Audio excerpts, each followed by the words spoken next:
ব্রাহ্মণবাড়িয়ার বিজয়নগরে আলোচিত ইসলামী বক্তা মুফতি গিয়াসউদ্দিন তাহিরিকে গ্রেপ্তার করতে গিয়ে হামলার শিকার হয়েছে পুলিশ।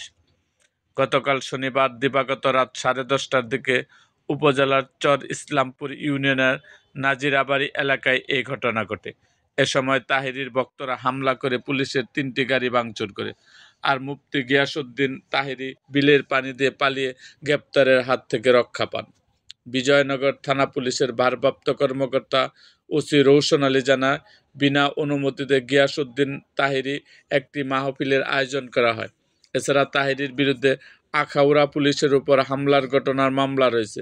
খবর পেয়ে পুলিশ মাহফিলে তাকে গ্রেপ্তার করতে গেলে একটি বাড়িতে ঢুকে পড়েন তিনি।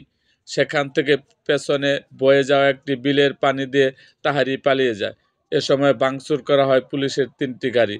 ঘটনাস্থল থেকে 4 জনকে আটক করা হয়েছে এবং আইনানুগ ব্যবস্থা গ্রহণের প্রস্তুতি চলছে। এর আগে গত শুক্রবার আখাউড়ায় বিনা অনুমতিতে গিয়াসউদ্দিন তাহিরির একটি মাহফিলের আয়োজন করা হয়। সেখানে পুলিশ গিয়ে দ্রুত মাহফিল শেষ করার কথা বললে হামলা করে এক এসআইয়ের মাথা ফাটানোর ঘটনা ঘটে এবং মাহফিল থেকে পুলিশের বিরুদ্ধে উস্কানিমূলক বক্তব্য দেওয়ার অভিযোগ ওঠে। এ ঘটনায় পুলিশ মামলা করেছে। এতে তাহিরিসহ 15 জনের নাম উল্লেখ করা হয়েছে। এরকম আরও ভিডিও পেতে এবং রাজনৈতিক অঙ্গনের নানা ঘটনা ও ইতিহাস জানতে আমাদের মুক্তাগাছার ইতিহাস মিডিয়া ইউটিউব চ্যানেলটিকে সাবস্ক্রাইব করুন এবং পাশে থাকা বেল আইকনটি বাজিয়ে দিন।